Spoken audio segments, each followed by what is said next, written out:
Over the last 10 years, Formula One has really been a story of empires. We have seen these powerful dynasties just rise and then fall. Bitter rivalries that set the track on fire, and honestly, some of the most dominant periods in the entire history of the sport. All right, let's get into it and break down this incredible decade of speed. So, who really owned this era, Was it just one driver, one team? Or is the story a little more complicated than that? That's the big question we're going to answer today as we break down the last 10 seasons of Formula One. But, before we get to all the drama and the rivalries, we need to do a quick pit stop and look at how you actually win in the world's fastest sport.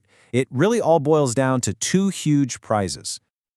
First up, you've got the big one, the World Drivers' Championship. This is what every single driver dreams of. You score points for finishing in the top 10 of a race. 25 points for a win, 18 for second, and so on down the line. Whoever has the most points at the end of the whole season gets crowned world champion. It's as simple as that.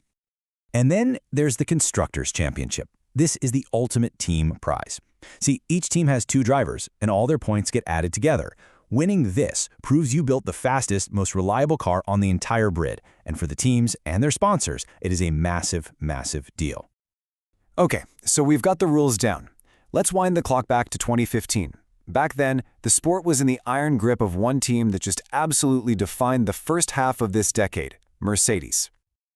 I mean, the sheer consistency is what's so incredible. Just look at this timeline. 7 straight years of winning the Constructors' title.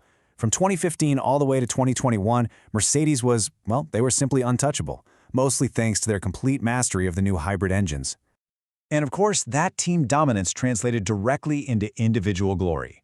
Every single driver's title during this period was won in a Mercedes car. Lewis Hamilton grabbed the crown 5 times, and his teammate Nico Rosberg snatched one in that super tense 2016 battle. So really, when you think about it, the Mercedes era was the Lewis Hamilton era. 5 championships in this stretch alone just cemented his legacy as one of the greatest drivers to ever get behind the wheel. He wasn't just winning, he was rewriting the record books. For years, it really seemed like the silver arrows would never be caught. I mean, it was a dynasty that felt like it would go on forever. And then, it didn't.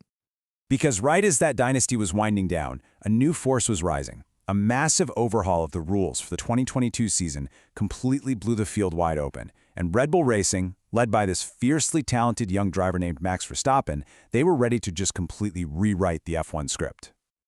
And Verstappen's journey from a top contender to this unstoppable force is just striking. You look at his first title in 2021, it was a total nail-biter, won by only 8 points in a hugely controversial final race. Now, fast forward to 2023, he won by a jaw-dropping 290 points, and he clinched the title with 5 races still left to go. In fact, that 2023 season was widely described as one of the most one-sided seasons ever. And, the numbers behind that statement are just mind-boggling. Just look at this. In a 22-race season, Max Verstappen won 19 of them. 19! That's a win rate of over 86%. It wasn't just a victory, it was complete and utter demolition of the competition, and he shattered all kinds of records along the way. And the team, Red Bull, who had just perfectly nailed those new 2022 regulations, they were right there with him. They secured back-to-back Constructors' Championships with these enormous points margins. It honestly looked like we were at the very beginning of a new dynasty. Another long reign of dominance. Which brings us to the most recent season, 2024. After all those years of one team just dominating everything, this season delivered something completely unexpected. So first, here's the familiar part. Max Verstappen's incredible run just kept going. He battled all season long and secured his 4th consecutive World Drivers' Championship. Just an amazing achievement. But, and this is the big twist, for the very first time in this Red Bull era of dominance, the champions team did not win the Constructors' title. Nope, it was the papaya cars of McLaren that snatched the team prize, and by a razor-thin margin of just 14 points. So how did that happen? Well, while Verstappen was racking up wins, the incredibly consistent high performance of both McLaren drivers, Lando Norris and Oscar Piastri, was enough to score more combined points and topple the giant. So after all that, what's the big story of this decade? What are the key patterns we've seen play out over the last 10 years? Well, when it comes to individual glory, this entire decade belonged to just a handful of drivers. Think about it. Out of 10 championships, only 3 men stood on top. And between them, Lewis Hamilton and Max Verstappen claimed 9 of those 10 titles. So, if we sum it all up, the decade was defined by these two clear eras of dominance. First Mercedes, then Red Bull, often kicked off by big changes to the rules. We also saw seasons get longer and new sprint events add more ways to score points. But the big takeaway here is the 2024 upset.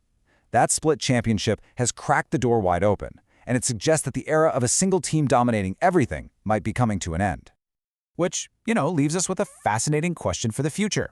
The Mercedes empire fell, the Red Bull dynasty is now showing its first real crack. As we head into a new era of Formula One, who's it going to be? Who will rise up and build the next great F1 empire? We're just going to have to watch to find out.